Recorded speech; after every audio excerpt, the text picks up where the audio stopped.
welcome to tonight's episode of Poetry Live. Tonight, we seem to be going on a bit of a Simon's hometown theme tonight, probably because I saw my first poster for Sacha Baron Cohen's awful film today. So tonight, because Sacha Baron Cohen is doing his awful film of Grimsby, I'm going to counter that and I am going to read you the Viking epic that tells of the founding of Grimsby. That's right, ladies and gents. Tonight, I am going to tell you the opening of the tale of Havelok the Dane. Probably the most epic poem ever written about a town in England, I'm going to say. It's in Middle English. I'll translate on the fly as best as I can. Oh, thank you, Black Rabbit. I'm looking forward to checking that out. My hope is actually in April when I'm on holiday, maybe I might even be able to translate it properly, which would be exciting. Hello, Karen. Come in. We'll see how I go with the translation. We'll see how I go. In other news, by the way, I found a picture. Nice assets. We like nice assets on this show. In other news, I found a picture of a Bayeux Tapestry jumper. I'll stick it on Instagram when I'm done. So people have made jumpers. They've knitted their own jumpers of the Bayeux Tapestry. I've made it my life's mission now to get a Bayeux Tapestry jumper. If I can get like that tapestry in jumper form, that would be the greatest. I will post it, Black Rabbit. That's what I want you all to try and preach. It is by the way, it's a letter opener is the thing in my hand. I've gotten used to wave my letter opener around when I do stuff like it's a sword. It makes me feel comfortable. I have lied about large assets before on the show, but it's all good now. I'm not lying about assets anymore. It's all good. That perspective. But yeah, anybody? No, I wish I could speak French, Chloe. No, I can speak English. I can translate Middle English, and that's as far as we go. I will show, Rabbit. If it can be done, I'd be very excited by that. I will share the picture of the Bayeux Tapestry jumper, which would be the coolest jumper ever, and I would just love to wear around the office. Wear that to meetings. I'd be like, yeah, this is it. I'm very, very happy with that. Anyway, hello Black Rabbit, hello Danny, hello Queen and Karen, hello Harriet, hello Hugh, hello Chloe. Welcome, guys. Welcome to tonight's episode of Poetry Live. As I've been saying to everyone, Sacha Baron Cohen is making his film about Grimsby. It's being released, I think, next week in the UK. I'm going to one-up Sacha Baron Cohen. He's got a really, really crap film about Grimsby. This Middle English romances, this is the original tale about Grimsby. This is the telling of how Grimsby was founded by a Danish Viking who was protecting Havelok, the prince, from his evil family who were out to kill him. So, ladies and gents, without further ado, I will share this great Middle English romance telling of the founding of Grimsby, and translate as best as I can.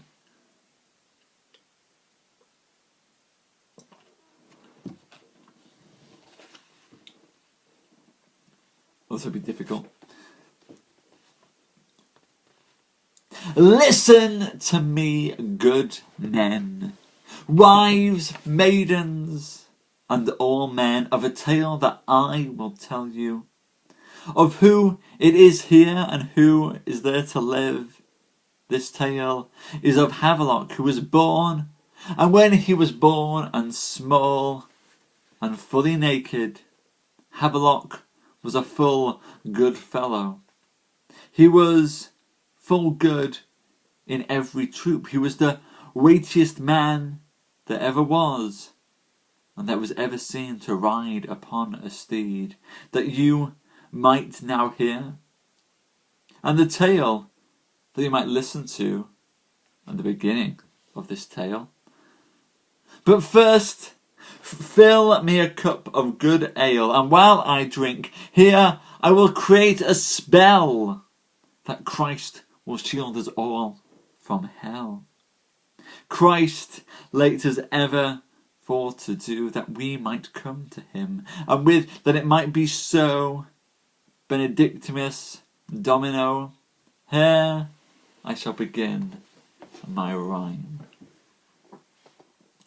Christ has never well good fin, for this tale is of Havelok, who is a stalworthy man in a company, the weightiest, most courageous man at need that might ever have ridden upon a steed.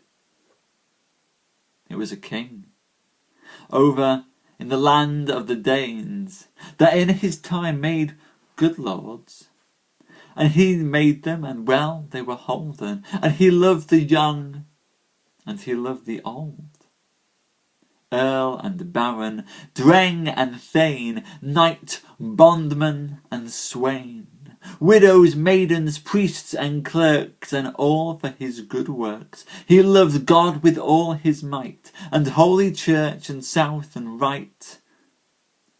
Right wise men he loved all, and over all made him for to call. Traitors and robbers might he fell, and he hated them who did nothing at all. Outlaws and thieves did he imprison, all that he might find, and there he hung them upon the gallows tree. For him no gold nor fee. In that time a man that bore well £50, I know, or more, of red gold upon his back, in a mail, wallet, or black. No fund him that mislaid, or insulted on a hand laid. Then might merchants fare throughout England, and there and here were, and boldly could they go and buy and sell. And over there he wanted to dwell in good towns. No commerce did he not like, that he was in fact son to brought, and poverty made and brought to naught. Then in those times England was at ease. Michael could never praise a king more than that held so England in grip. Christ of heaven was with him. He was England's flower, and there was none so boldly loved except in Rome, that durst upon his face to bring hunger to others was a wicked thing that he would not allow. And when he put to flight his foes, he made them lurk and creep in corners. They hid themselves there. His enemies were still, and did all to hide from his will. Rightly did this king love justice above all things. To wrong might no man bring, and no bribes, either for silver or for gold, would he allow his soul to hold. To the faithless he was a help, and whoso did him wrong or laugh, were it clerk or were it knight, he would help them to heaven right. And who did Widron wrong, were he never a knight so strong that he made him to be a keston, in fetters and full fast festen, and who so did maiden a shame, or else through activities with her body be brought in blame. Then, unless it was by a higher will, he would find some way to make them spill. He was the best knight when required, that might ever ride upon a steed. And of poor folk, then as a knight he might never dreed. And he sprang forth, and helped his people to be glad, and let him know whether his hand would decide. And he would cut down what made men weep, or else reft halls or weed, or made his hands to spread, and spread love and mercy, and never greed. He was generous and not thrifty. Having such a good breed, then he was a good man, that he would thus think and put towards heaven what he would mend, that he would ride a horse, and Christ could see that he rode well, that ever anyone could tell. This king, finally, here we get to the king's name. This king was called Athelwold, and of word and courage he was bold. In England there was never any knight who was better than him in a fight, and of his body he had an heir by a maiden who was fair, and she was so young that she was not couth to go and speak with her mouth. Then him was seized by sickness, and that all who perceived him, that his death was come to him, and they said, Christ, what shall we do? Loved, what shall me to read? I know full well that I have had my reward. How should now my daughter fare? Of her I have left in St. Michael's care. She who is much in my thought, of me and self is right naught. No, it is selfish of me to think so. So she can go and walk and ride upon a horse, with 1,000 men by her side, and then show her coming of age. Then England she might govern, and then she might govern the land, and from her body might another son be born. No such thought in heaven can I want. When he had made his intentions clear, thereafter strong like he quaked, and he sent and wrote letters anon after his earls, and to his barons, to the rich and to the poor, for Roxburgh and all of Dover, that he should come quickly, and to tell them all that he was sad, that here he might lay in hard bonds day and night. He was so sick that he might have no rest, and he might not eat, and he might find no food or comfort. And then from his throat turned red, and of him then was naught but dead. All that was written. Sorrowful and sorry, so that the king died, and then hordes wept sore across Britain, and they gave prayers for Christ that he would turn him.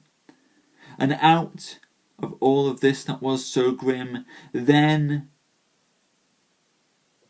all the people came before the dead king in the hall at Winchester, where he lay. Welcome, the bishop said. Come here. Thank Michael that now he goes to heaven. and you have come to see him depart. This, the book name for this is The Lay of Havelok the Dane. Thank you, Wizard. Thank you, everyone. Glad that folk enjoyed that as much as possible. Trying to translate that on the fly there. That is the tale of Havelok the Dane. The opening, talking of the death of King Atholf of England, whose daughter will then go on to marry Havelok the Dane and have many babies and create a great dynasty in England, and the Vikings will be welcome in England. But that is the tale of Grimsby. One day, well, I'm hoping to translate it properly. I think reading that there might be, in translating, I might have to cut some bits out there. We go on a lot. well, Rabbit, I think what we've got there is that this was the tale as it was written. About, oh good God, when was it written? Rabbit? This was written a long time ago. It takes a while to get into. Where have I got? Here you go. Have I got? Yeah, the first written one, the first written copy. It's about written in the 1300s, Rabbit. So it was written in the 1300s. The style of writing in the 1300s wasn't necessarily great. But hopefully one day I might be able to translate it properly and to work it all up together. Well, hopefully one day, Rabbit, I might be able to translate it so it does go where it's meant to go, and we can trim it and make it work. And thank you, Weezer, thank you. I'm glad you've enjoyed it. Hello to everyone who's come to tonight's show, by the way. Hello, Globe Startup. Welcome. Hello, Beth. Haven't seen you in a while. Hello, Max. Hello, Taz. Hello, Larry and Dawn. Hello, Hugh. Hello, Karen and Queen, Danny and Black Rabbit.